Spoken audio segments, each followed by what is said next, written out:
Good morning students, math class 8th में आपका स्वागत है। देखिए, अपन प्रश्नावली 2.2 का अध्ययन कर रहे थे, एक चर वाली समीकरण, जिसमें क्वेश्चन नंबर 7 है कि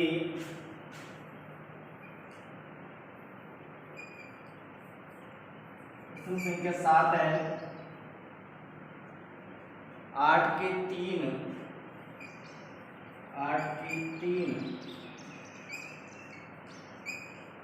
लगातार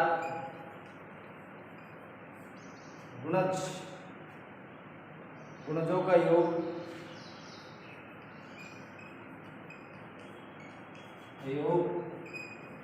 888 है। गुणजों का योग 888 है। गुणजों को ज्ञात कीजिए।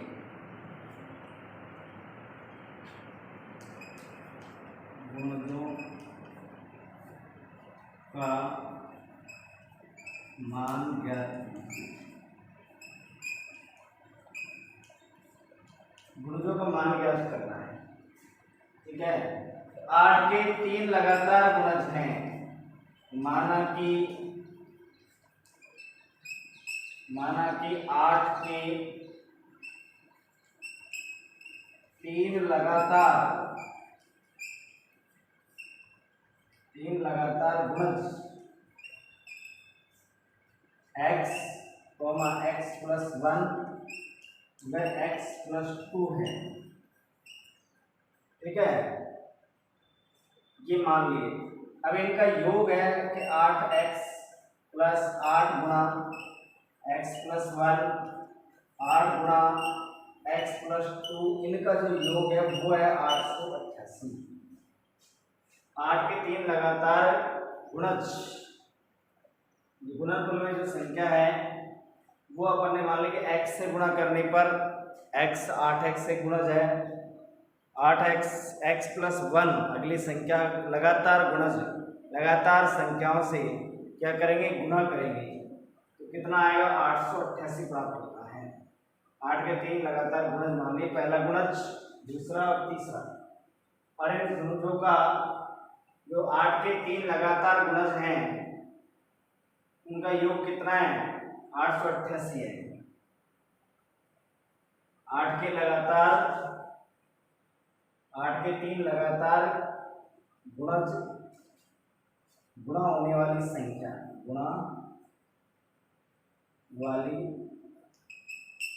संख्याएं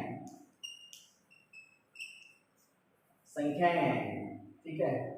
तो क्या आ जाएगा, x + 1 व x + 2 है।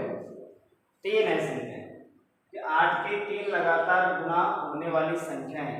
अपन ने मान लिया पहला गुणज है 8x, दूसरा जो गुणज है 8x + 1, क्योंकि अगली संख्या लेनी है, और 8x + 2, तो अगली संख्या लेंगे, x में 2 जोड़ देंगे तो अगले वाली संख्या प्राप्त हो जाएगी। तो यहाँ पर देखिए 8x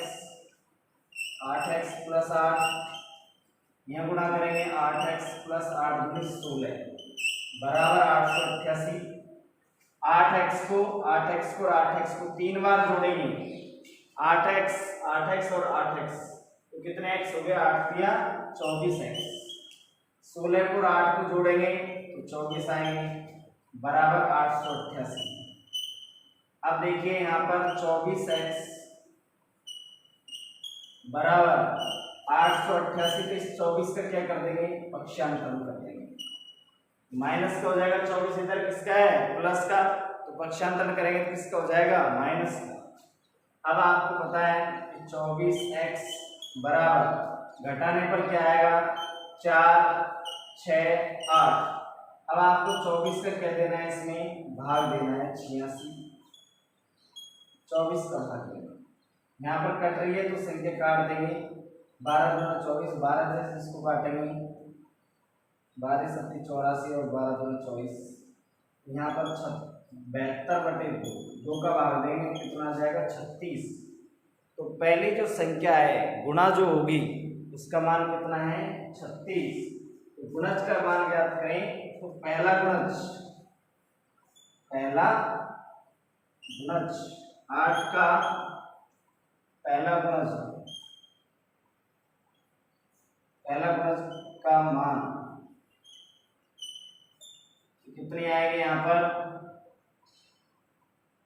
इसको हल करेंगे तो आ गया 8 गुणा 36 बराबर 8 से 48, मतलब कि 4 8 से 24 से 4 288।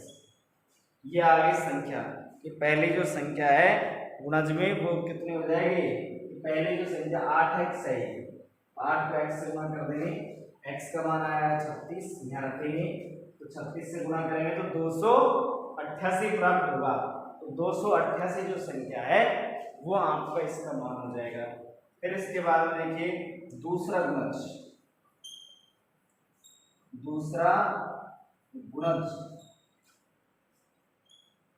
का मान निकालना है 8 तो x प्लस 1 तो 8 इंटू 36 प्लस 1 तो कितना हो जाएगा, 8 को किससे गुणा कर देंगे 37, कितना आ जाएगा 8 को 37 से गुणा करेंगे तो 8 तो 56 का 6 आंसर की 5 8 के 24 24 और 5 29 296। तो 8 का जो तीसरा जो गुणज है 296 है,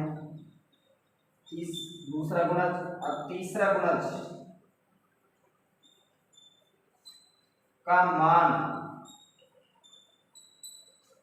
तो 8 इंटू एक्स प्लस 2 तो कितना आएगा 8, x का मान आ जाएगा 36 प्लस 2 तो 8 को किससे गुणा कर देंगे 38 से गुणा कर देंगे, 8 बटे 64 का 6 आंसर की 8 बटे 64 का 4 आंसर की 6 8 बटे 8 के 24 और 36 304।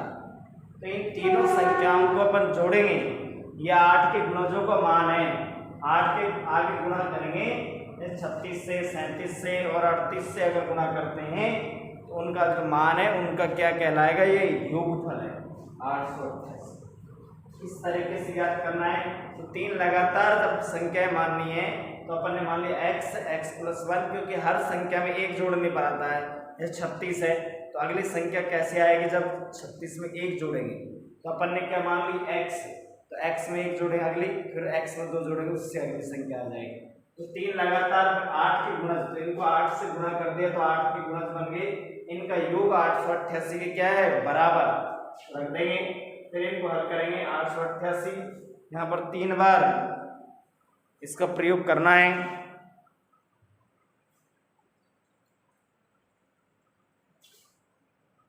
ये गुणज हो गए, तीनों को जोड़ लेंगे, यहाँ पर यह x को 8 से गुणा करेंगे 8x, 8 को 1 से गुणा करेंगे 8, 8 को x से गुणा करेंगे 8x, 8 को 2 से गुणा करेंगे 8 दूनी 16, 8x और 8x तीनों को जोड़ेंगे तो 24x हो जाएंगे, 8 और 4 को जोड़ेंगे 24 बराबर 888। x का मान निकालना है, 24 को इधर लाइए, इसका हो जाएगा माइनस का, तो 864 बच गए, तो यहाँ पर 24 का क्या दे देंगे भाग, तो कितना आ जाएगा 36 प्राप्त हो जाएगा।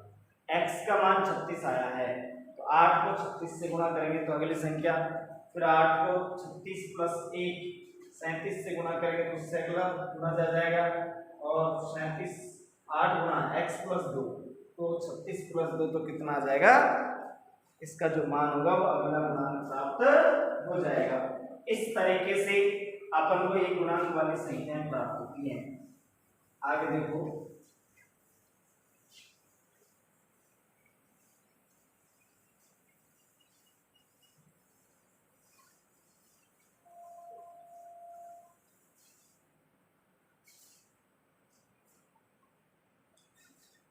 ठीक है, अगला प्रश्न है कि 3 लगातार पूर्णांक बढ़ते क्रम में लेकर उन्हें क्रमशः 2, 3 व 4 से गुणा करके योग करने पर 74 प्राप्त होता है, तो तीनों पूर्णांक ज्ञात कीजिए।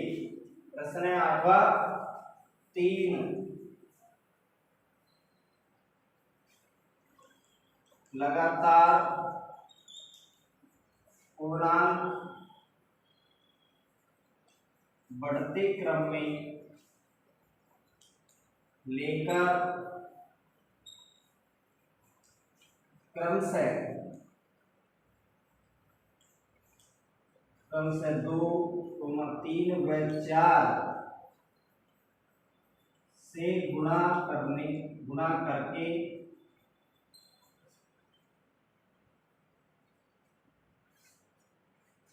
लेकर क्रमशः 3 उन्हें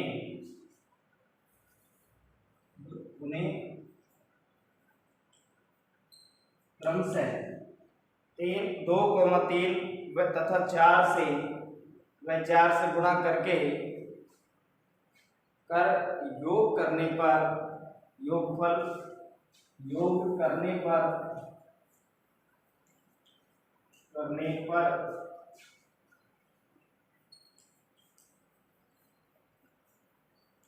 योगफल 74 प्राप्त होता है। कितना प्राप्त होता है? योगफल 74 प्राप्त होता है। तो तीनों पूर्णांक ज्ञात कीजिए। तो तीनों पूर्णांक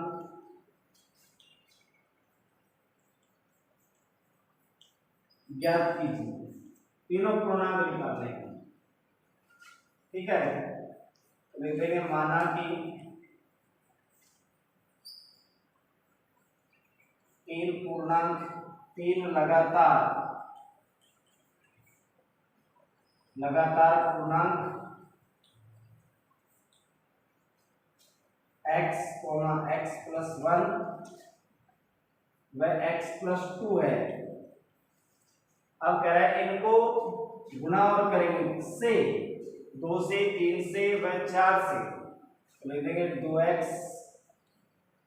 3x+1 4x+2। वो ये कह रहा है कि ये जो गुणांक है 3 लगातार गुणांक, इनको क्रमशः का मतलब जो पहला जो गुणांक बना उसको तो किससे गुणा करना है? 2 से। तो 2x, और फिर जो दूसरा जो गुणांक है उसको करना है 3 से। तो 3 और x+1, फिर जो चौथा जो 4 से जो गुणांक है तीसरा नंबर का उसको 4 से गुणा करके और जोड़ा जाए तो कितने प्राप्त होते हैं? 74 आता है उनका योगफल। अब यहाँ पर देखिए 2x 2 को इससे गुणा करेंगे 3x, प्लस 3 को 1 से गुणा करेंगे 3, 4 को 1 से गुणा करेंगे 4x, 4 दूनी 8 बराबर 74। यहाँ पर 2x 3x हो गए 5x, 5 और 4 9x, प्लस 8 और 3 11 बराबर 74। तो 9x बराबर 74 माइनस 11, तो 9x बराबर 63। तो x बराबर कितना आ जाएगा? 63 में किसका भाग देंगे? 9 का। 9 का 9, 9 7 63। x का मान हो गया 7। तो पहला पूर्णांक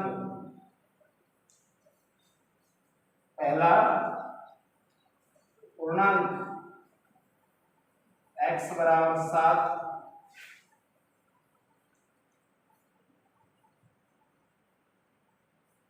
दूसरा पूर्णांक बराबर x+1, तो 7+1 बराबर 8।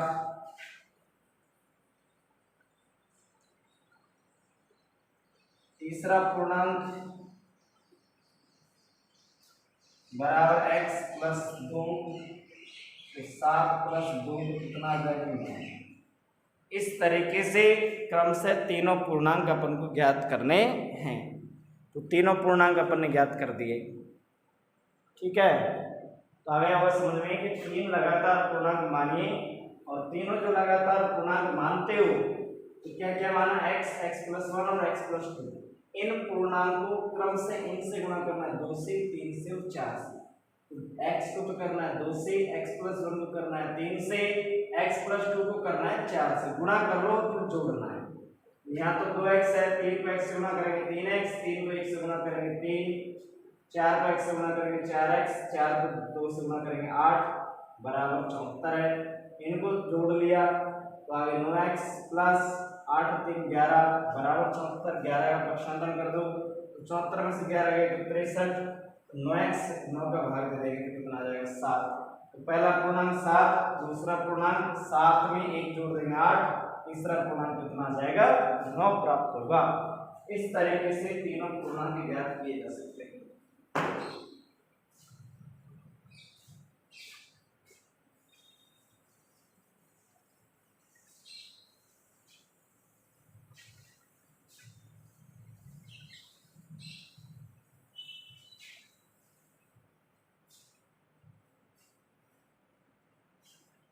देखिए अगला क्वेश्चन है नवा जो प्रश्न है वो आपका है कि राहुल और हरुण की वर्तमान आयु का जो अनुपात है वो 5:7 है। 4 वर्ष बाद उनकी आयु का जो योग है वो 56 हो जाएगा। तो बताइए उनकी वर्तमान आयु क्या है। तो राहुल और हरुण की वर्तमान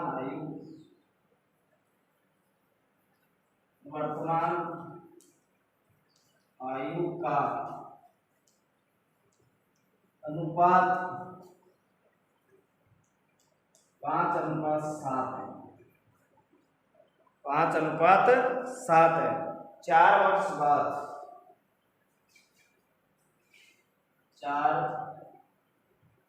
वर्ष बाद उनकी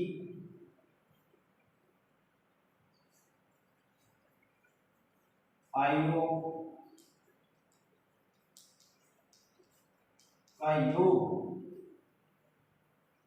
योग 74 है। योगफल कितना है 56 है। 56 वर्ष हो गए। 56 वर्ष हो जाएगा।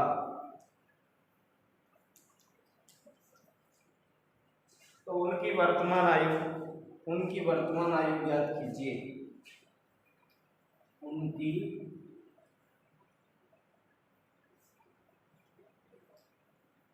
वर्तमान आयु ज्ञात कीजिए। ठीक है। ऐसी स्थिति में देखिए क्या है, माननी पड़ेगी इनकी वर्तमान आयु। माना कि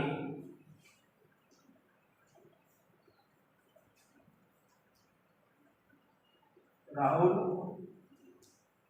और हरुण की वर्तमान आयु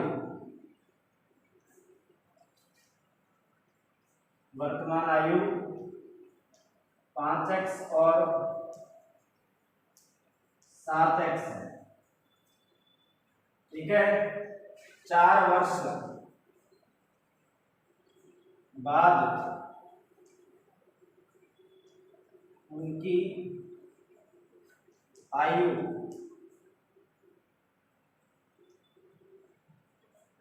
बताओ कि कोई व्यक्ति मान लीजिए अब 10 साल का है तो 4 साल बाद कितने साल का हो जाएगा। तो 4 + 10 कितना हो जाएगा 14 साल का। मान लीजिए अब आप 13 साल के हैं तो 4 साल बाद कितने के हो जाएंगे। तो जोड़ते हैं ना, तो वर्तमान में 5x के हैं तो कितने हो जाएंगे 5x + 4 वर्ष और 7x + 4 वर्ष।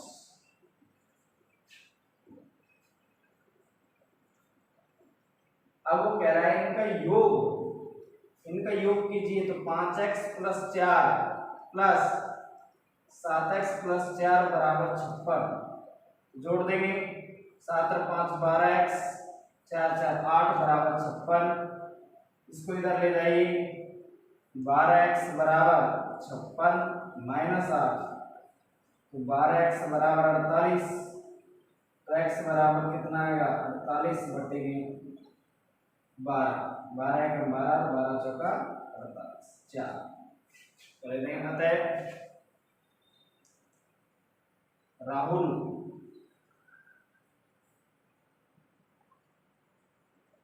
राहुल की वर्तमान आयु बराबर, राहुल की वर्तमान आयु कितनी हो जाएगी, 5x है, तो 5 गुना 4 बराबर 20 वर्ष। और हारून की वर्तमान आयु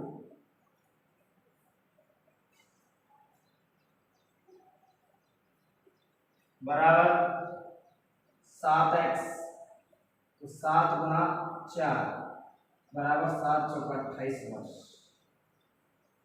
कितनी वर्ष आ जाएगी, 28 वर्ष। इस प्रकार से दोनों की आयु अपन को प्राप्त हो जाएगी। Thank you.